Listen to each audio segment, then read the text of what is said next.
What's going on, guys? Deconstructing narcissism. So today I wanted to make a video. This is going to be a two-part video, by the way, of the top 10 things that covert narcissists will do to manipulate you. So with that being said, let's get right into the video. So the number one on the list we have that covert narcissists will do to manipulate you is spread lies to gain sympathy. This is something that my mom has done in the past before. I remember her. It was one of the first times that I had tried to get away from her. I had left home, I believe it was at 26, with no money. I had left a couple times at least, and it was around 26 to get away. I had to go back, unfortunately, because I didn't have the money to sustain myself, and I didn't have the money to get an apartment. But when I did go back, she was trying to make me feel bad about me leaving. She was telling me how she had become very ill and she had to go to the doctor, and that she was telling the doctor about how her adult child was quote unquote missing, even though I had left out of my own volition, out of my own will.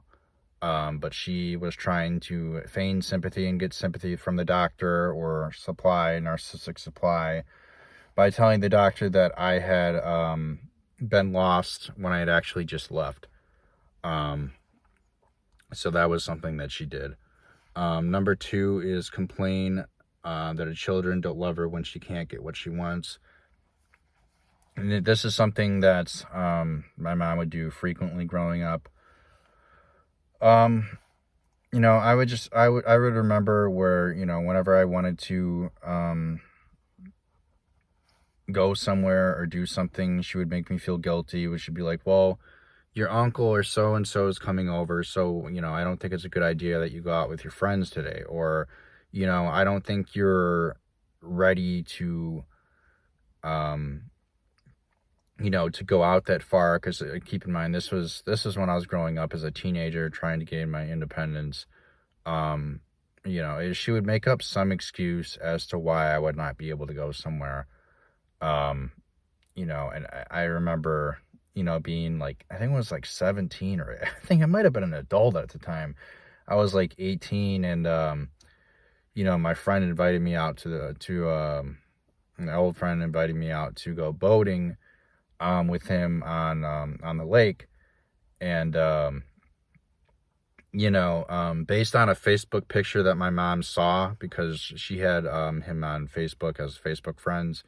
So she decided that based on a picture that she saw on Facebook, she did not want me to go out with my friend boating on his boat, even though he had a license to drive the boat. I mean, she would not let me go out because she saw a picture on Facebook of him driving the boat, and it looked like he was going fast, and she was quote unquote worried for my safety. But in reality, covert narcissists are not worried about your safety. They just want control, and they just want to control your life, and they'll do whatever they have to do that.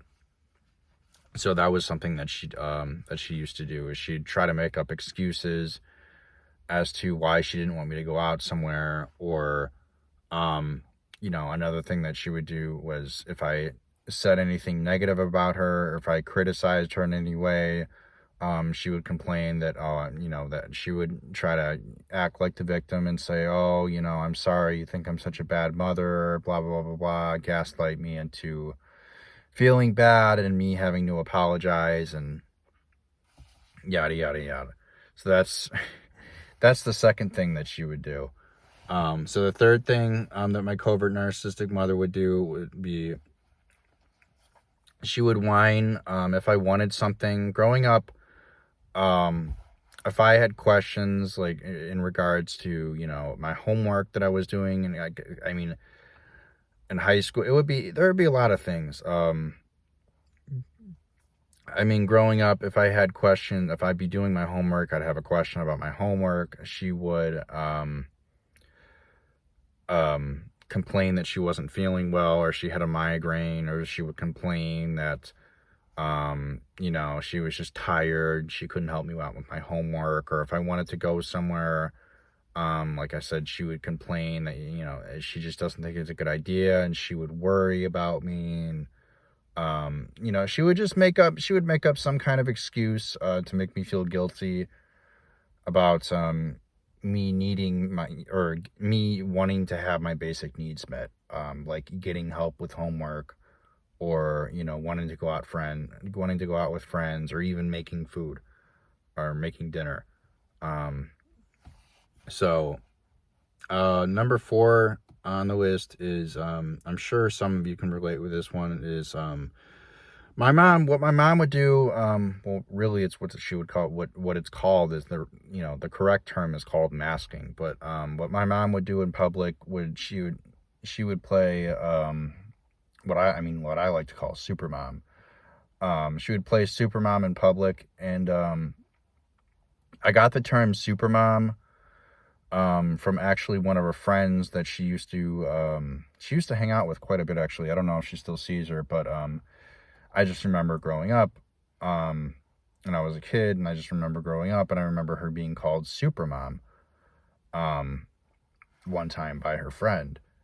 And she, you know, she had there were other terms that people used to describe her, like, you know, you're an angel, this or that. But she would be frequently praised in public, you know, as the mom who put everything on the back burner to raise her kids and make sure her kids got everything that she didn't have, and they got the life that she never had. And, you know, it was all BS. It was all an act that she put on to make it seem like she was a good person, so she could get, you know, narcissistic supply / pity from everyone.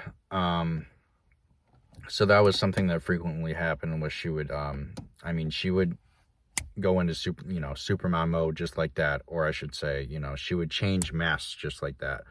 At home she was terrible, and in public she was, you know, the definition of the world's greatest mom. So I mean, she could change masks just like that at the drop of a hat. And she was so good at it that she still continues to fool people to this day. So number 5 is a little bit of the same, but it's guilt trip her children into doing what she wants. Now, this is something that my mom would do to me, as well as my brother and sister. You know, my brother and sister did go through that as well, but I did a lot more, me being the family scapegoat. Like I said before in one of my previous reasons, if I wanted to go anywhere, it was always a guilt trip or a fight. You know, if I wanted to go see a friend, she would make up something, or she would just pull out a reason as to why I couldn't go. Like I said before, like the boat thing with my friend, that she saw a picture on Facebook and it looked like he was driving the boat fast, so she wouldn't let me go out to the lake with my friend to go boating. Other times she would use the excuse, you know, about saying like she doesn't want me to go that far, or like, you know, she didn't want me to drive the car that far because the car would, like, you know, it'd be a bunch of wear and tear on the car, and, you know, she didn't want to worry about me, or she didn't want to think about, you know, where I'd be or keep track of me. You know, it was always some excuse as to why I could not go somewhere. And that, you know, the reason why she did it was just for pure control, just because she wanted control, and just because she was miserable, so she had to make me, miserable.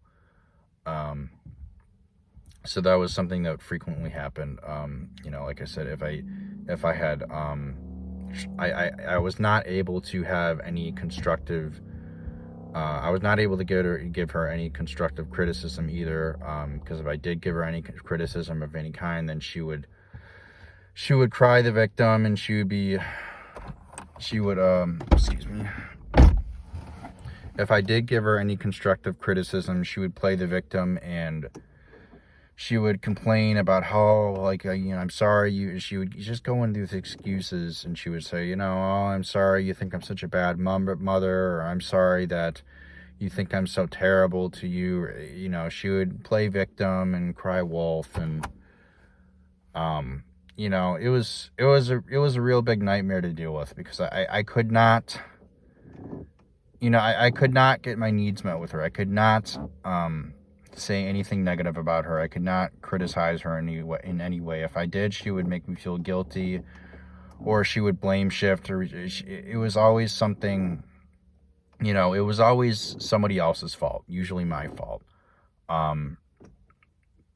So it was, it was never something that was her fault. She could never take responsibility for everything. Everything was a fake apology with her, and like, I'm sorry you feel that way, or I'm sorry that you think that I'm such a bad mother, or I'm sorry, but your perception's wrong. So, yeah, guys, this is part 1 of 10 manipulative things that covert narcissistic mother will do. Again, I apologize. It's late at night. I'm a little tired making this video, and it's been really busy with me. But I'm going to try to make more frequent videos in the future. So again, this is part 1. I am going to be making a part 2 coming soon. So yeah, guys, put a comment down below. Let me know if you think you have a narcissistic mother like this, if you believe your mother is a covert narcissist. And until next time, guys, I will talk to you on the next one. Take care.